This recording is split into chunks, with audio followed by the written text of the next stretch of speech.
Good evening and welcome to Scotland at 7. My name is Brian Liddy. It's the Friday the 4th of November and I'm here to give you the news for this evening. I'll start with our regular Ukraine update, day 254. G7 foreign ministers have agreed on the need for a coordination mechanism to help Ukraine repair, restore and defend its critical energy and water infrastructure, a senior US State Department official has said. Turkish President Recep Tayyip Erdogan said today that he had agreed with his Russian counterpart, Vladimir Putin, that grain sent under the Black Sea export deal should go to poor African countries for free. The mayor of Kyiv, Vitaly Klitschko, has said 450,000 residents in the Ukrainian capital are without electricity this morning. In southern Ukraine, a Russian-installed occupation official said Wednesday Moscow was likely to pull its troops from the west bank of the Dnipro River, signalling a huge retreat that, if confirmed, could be a major turning point in the war. Most likely our units, our soldiers, will leave for the left eastern bank, said Kirill Stemisov, the Russian-installed Deputy Civil Administration of the Kherson region, in an interview with Solovyov Live, a pro-Kremlin online media outlet. Forgive my pronunciations this evening. Ukraine said it was wary that Moscow could be setting a trap by feigning a pullout from the Kherson region and maintained its forces were still fighting in the area. Natalia Humeniuk, a spokesperson for Ukraine's Southern Military Command, said it could be a Russian trap. US Secretary of Defense Lloyd Austin has said that he believes that Ukrainian forces are able to retake Kherson, calling their work methodical and effective. Ukraine has described the forced relocation of its citizens in the Kherson and Zaporizhia regions as deportations and war crimes. Due to low morale and reluctance to fight, Russian forces have probably started deploying units threatening to shoot their own retreating soldiers, according to the UK Ministry of Defence. The Russian ambassador to the UK has claimed UK special forces were involved in a Ukrainian drone attack on Moscow's Black Sea fleet. Another 107 Ukrainian service personnel were freed from Russian captivity in a prisoner of war swap. Russian President Vladimir Putin ordered a one-time payment of 195,000 rubles, that's about £2,800, for contract soldiers and those who have been mobilised to fight in Ukraine. Volodymyr Zelensky has confirmed that he will not attend the G20 summit taking place in 2 weeks in Bali, if Vladimir Putin and the Russian Federation will be participating in the conference. And so to our first item of the evening. Rich countries must sign a historic pact with the poor on the climate or we will be doomed, the UN Secretary-General Antonio Guterres has warned, as a deepening gulf between the developed and developing world has put climate talks on the brink. The stark warning comes as world leaders start to gather for the UN COP27 climate summit, which opens on Sunday in Sharm el-Sheikh, Egypt, but which even the host admits will be the most difficult in at least a decade. COP27 is taking place amid the worst geographical tensions for years over the Ukraine war, a spiralling global cost of living crisis, and deepening economic gloom. But the gulf must be bridged if humanity is to have a hope of avoiding the worst ravages of climate breakdown, Guterres said. There is no way we can avoid a catastrophic situation if the developed and developing worlds, are not able to establish a historic pact, he told The Guardian in an interview on the eve of the summit, because at the present level we will be doomed. Developed nations have failed to cut greenhouse gas emissions fast enough and failed to provide the money needed for poor nations to cope with the resulting extreme weather. The glaring climate inequality between the rich world, which is responsible for most emissions, and the poor, which are bearing the brunt of the impacts, is now the biggest issue at the talks, according to Guterres. Egypt, the COP27 host, has accused countries of making empty public pledges. Governments meeting for vital climate talks have been accused of making positive commitments in public, but denying them later in the privacy of the negotiating rooms, say the Egyptian hosts of the summit. Wael Abdulmajid, the Egyptian diplomat in charge of running the negotiations at COP27 UN Climate Summit, said, "Political statements and pledges are made in front of the cameras, but in the negotiating rooms, it's back to the adversarial approach. These publicly positive positions will not be of value until translated into the negotiating rooms, and that has not been the case so far." Egypt has been frustrated by countries making positive statements in public that do not reflect the blocks that have appeared in negotiations on vital issues such as climate finance, loss and damage, and cuts to greenhouse gas emissions. "We can't continue on like this on adversarial path," Abdulmajid said. "The separation between what is happening in the public sphere and what is happening in the negotiating rooms cannot continue. We all need to show a spirit of compromise." The talks begin formally on Sunday in Sharm el-Sheikh, but many delegations have already arrived, and countries have been meeting online and in person in various combinations for months now. Moving on to our next item. Home Office contractors have been disciplined after trying to sell illegal drugs to asylum seekers at the crisis-hit processing centre at Manston in Kent. It is understood the issue came to light after asylum seekers at the site in Ramsgate complained that security staff had tried to sell them cannabis. Security guards also raised concerns that their colleagues were smoking the drug while on duty. A Home Office statement said, "The Home Office expects the highest standards of professionalism from all those contracted to manage the detention estate. The individuals involved in this incident were swiftly removed from the site, and we will continue to take robust action against those whose behaviour falls beneath these high standards." Home Secretary Suella Braverman is facing a legal challenge over the conditions at Manston, which is housing thousands of people seeking refuge in the UK. On Thursday, the Home Secretary flew into Manston in a Chinook helicopter to visit the centre for the first time. The Home Office said more than 1,200 people had been moved off-site within the past 4 days. At one point, 4,100 people, including children and pregnant women, were living in a space designed for 1,600. It has been reported that there have been outbreaks of various infectious conditions on the site, including diphtheria, scabies and MRSA. Chairs of several parliamentary select committees, including the Home Affairs Committee, wrote to the Home Secretary on Wednesday, raising concerns about conditions on the Manston site. These included a lack of adequate safeguards for children on the site and a failure to identify which adults on the site should be designated adults at risk because of certain vulnerabilities. Former Bank of England Governor Mark Carney has warned that Brexit is contributing to the current economic crisis. Speaking on the Today programme, Mr Carney said, "This is what we said was going to happen, which is that the exchange rate would go down.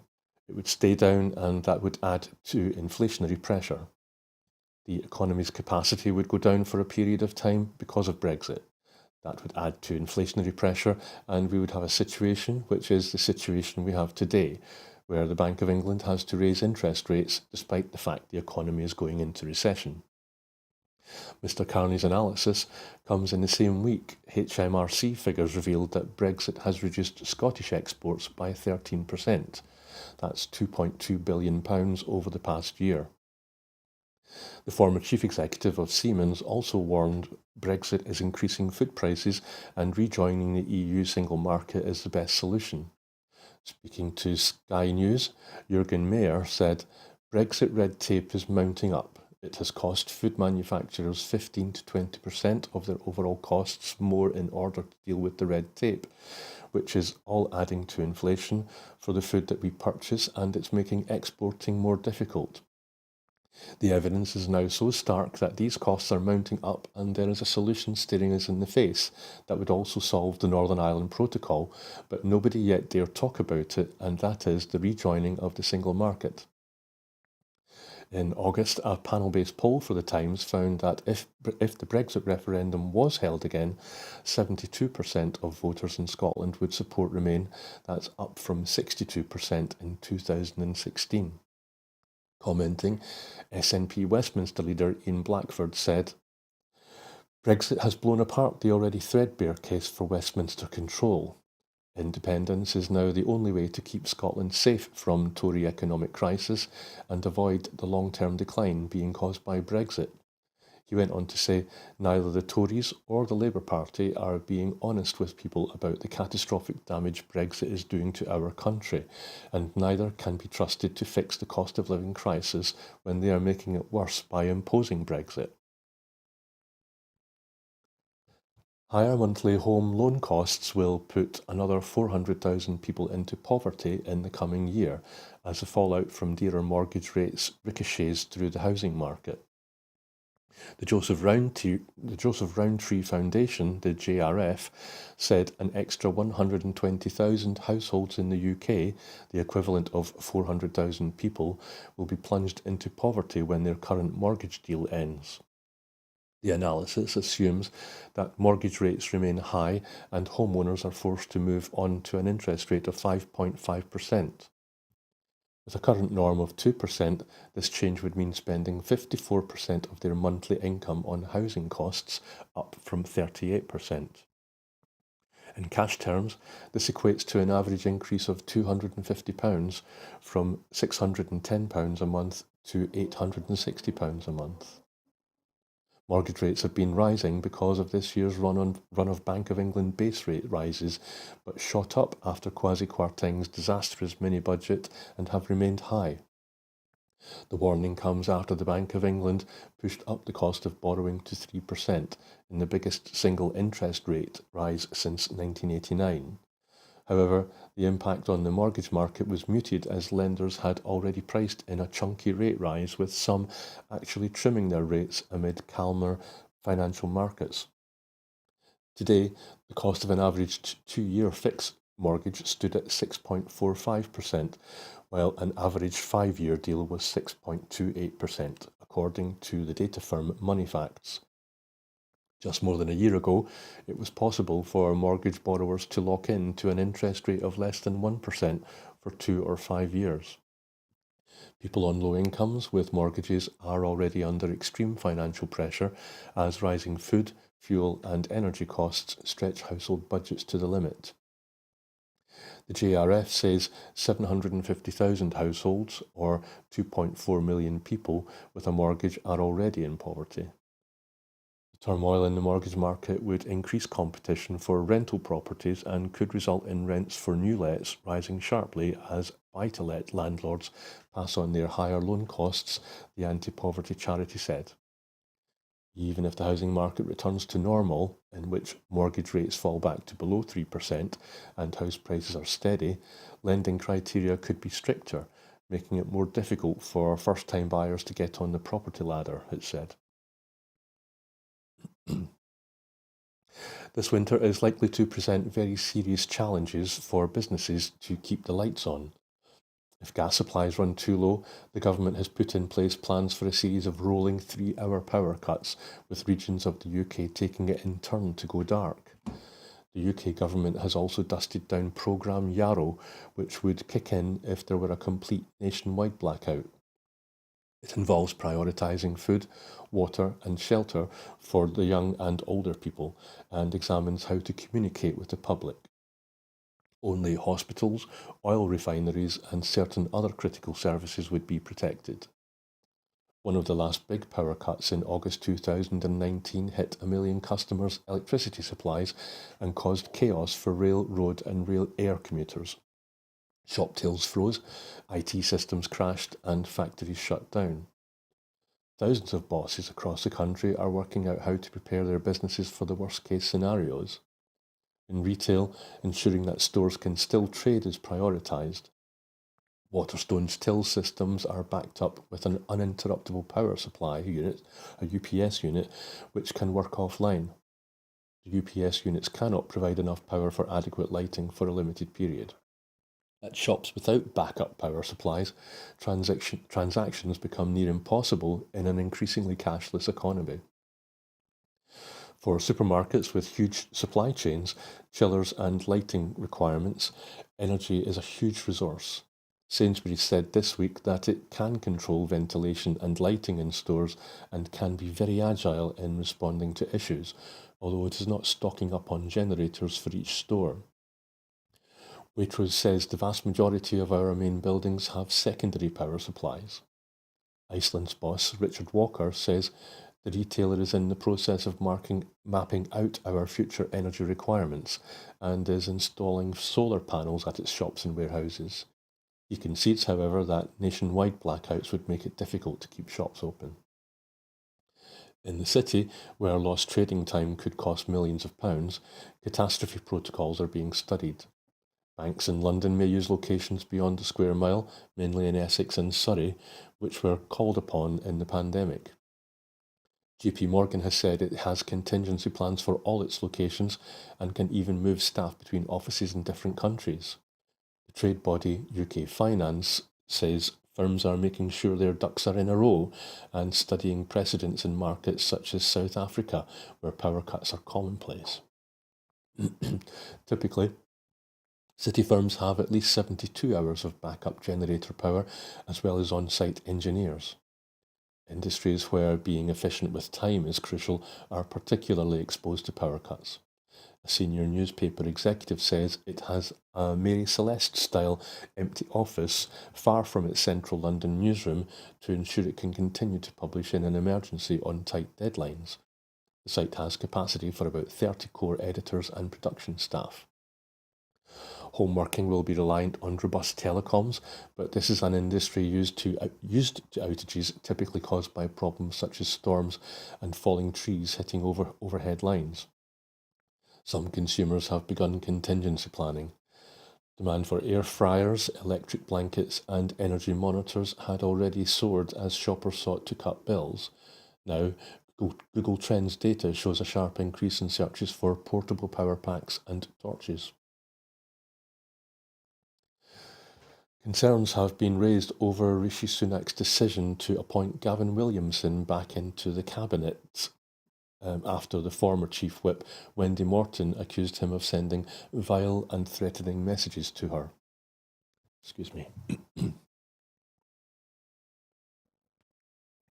Ms. Morton made a formal complaint to the Conservative Party over claims of Williamson's threatening behaviour towards her in the final day of Liz Truss's government. The complaint raises fresh questions about Rishi Sunak's judgment in reappointing ministers who left government under a cloud of allegations of misconduct. Williamson has been sacked twice.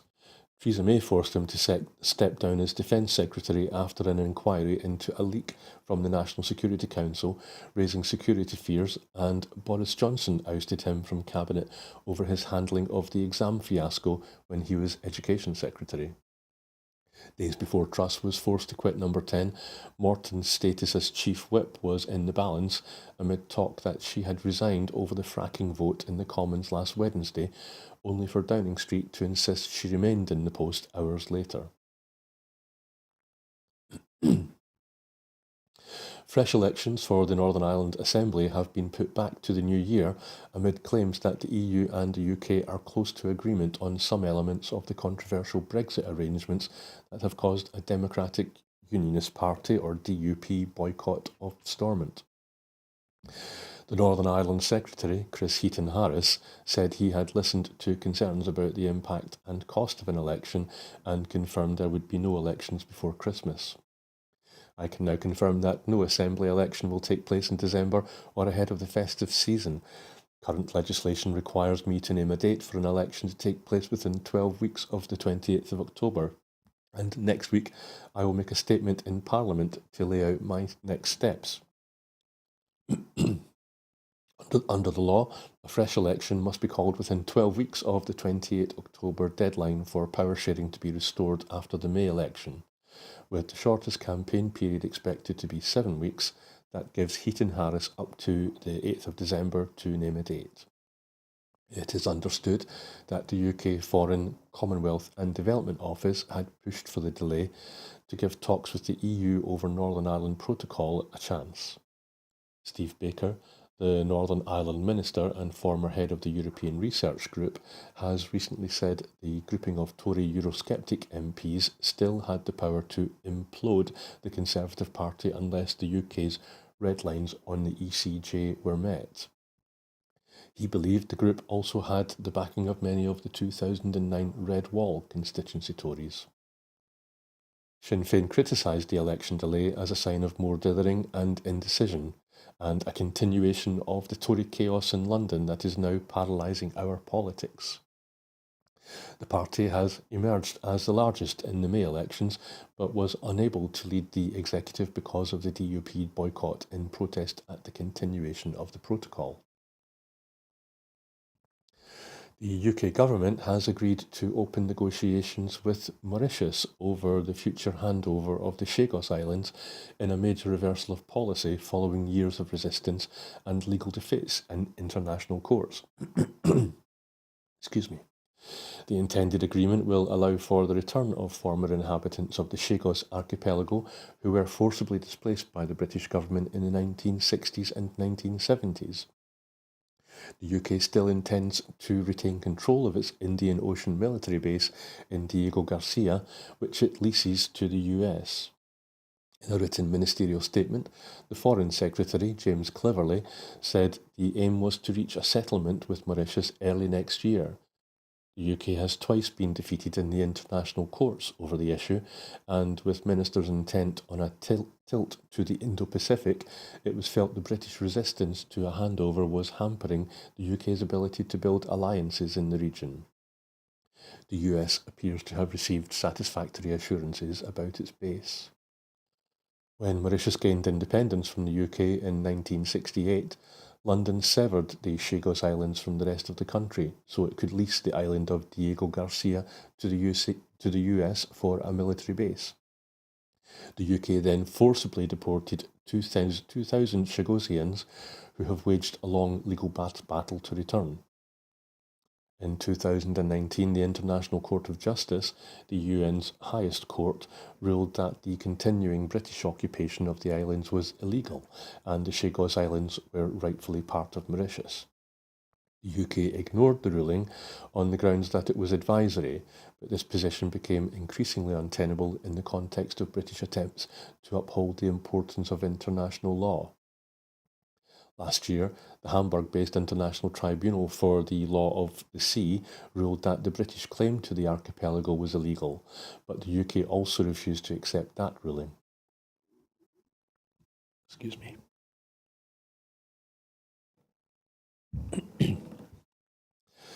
Twitter temporarily closed its offices and cut workers' access to internal systems today as it began laying off staff a week after the billionaire Elon Musk took over the social media platform. The firings came as Musk tweeted that the company had experienced a massive drop in revenue due to activist groups pressuring advertisers, even though nothing has changed with content moderation and we did everything we could to appease the activists. Extremely messed up. They're trying to destroy free speech in America, he said. Some staff awoke on Friday to find they were locked out of their laptops and their access to the company Gmail and Slack had been revoked. Chris Uni, who works for Twitter in entertainment partnerships in the UK, tweeted, "Well, this isn't looking promising. Can't log into emails, Mac won't turn on, but so grateful this is happening at 3 a.m. Really appreciate the thoughtfulness on the timing front, guys." One employee is reported to have said that the platform could not function as usual because so many members of staff had been locked out of their employee work accounts. The employee said news tabs would not update and that the trends section, run by the curation team, could not add news articles for context. According to internal sources, it appeared the entire curation team across Twitter had been dismissed, although system lockouts made it difficult to be certain. Twitter's curation team plays a key role in coverage of civic integrity events such as elections, breaking news and sports, ensuring users have vetted information presented as moments, trends and topics products. It is viewed internally as a key filter against misleading posts. The employee added that flags from partner news organisations about possible misinformation on the platform were going unanswered. The platform is likely to become more toxic with less healthy information to counter the disinformation or misinformation narratives, said the employee who was speaking on condition of anonymity. Staff had been informed in an email on Thursday that the cuts were coming. The company said employees would find out by 9 a.m. Pacific time if they had been laid off. The email did not say how many people would lose their jobs, but there have been reports that as many as half of Twitter staff could lose their positions. The firings have already prompted legal action in the US. In the UK, union leaders compared Musk's moves to the controversial firing of 800 P&O ferry workers this year and called for the government to act. Musk has already fired the company's top executives, including former CEO Parag Agrawal. He also removed the company's board of directors and installed himself as the sole board member. The sackings come at a difficult moment for Musk, who paid $44 billion for the company last month. He said he was obviously overpaying for Twitter right now. Major advertisers, including Audi, General Motors, General Mills, and Pfizer, have paused spending on the service, concerned about the direction it will take under Musk. Following the first energy summit convened and chaired by First Minister on the 23rd of August, at which energy suppliers and advice organisations joined the Scottish Government in committing to a public information campaign to promote energy efficiency measures alongside sources of help and support for those in difficulty. Home Energy in Scotland have launched their 2022-23 marketing campaign featuring Doug the Caterpillar. The campaign will run on TV, digital, radio, press and social media until the 4th of December 2022, with further activity planned in January 2023. Many people across Scotland are reported to be worrying about the cost of living crisis and big rise in energy bills caused by surging gas prices.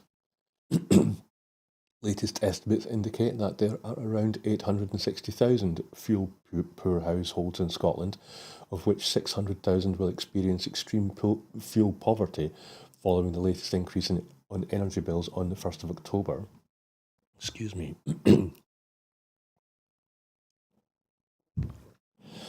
Commenting on the launch, Zero Carbon Buildings Minister Patrick Harvey said, "We are making sure that anyone worried about or struggling to pay their energy bills can get the right support and advice." He went on to say, "Our Home Energy Scotland service, delivered by the Energy Saving Trust, provides free and impartial advice, support and funding to help households in Scotland to better insulate their home savings on energy costs while at the same time reducing their impact on the environment." He continued, "The Home Energy Scotland team are on hand to advise how our Warmer Homes Scotland programme could provide funding of up to £5,000 to help make your home warmer, greener and more efficient to heat." Well, that's it for this evening, but before I go, I just want to remind you that here at Broadcasting Scotland, we depend on the generosity of our supporters.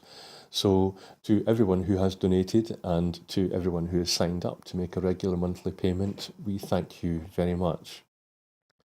Our programmes will always be free to view. However, if you can afford £5 a month, please consider becoming a Broadcasting Scotland supporter. We've set ourselves an ambitious target of adding 10,000 new subscribers to enable us to employ staff to make more programmes.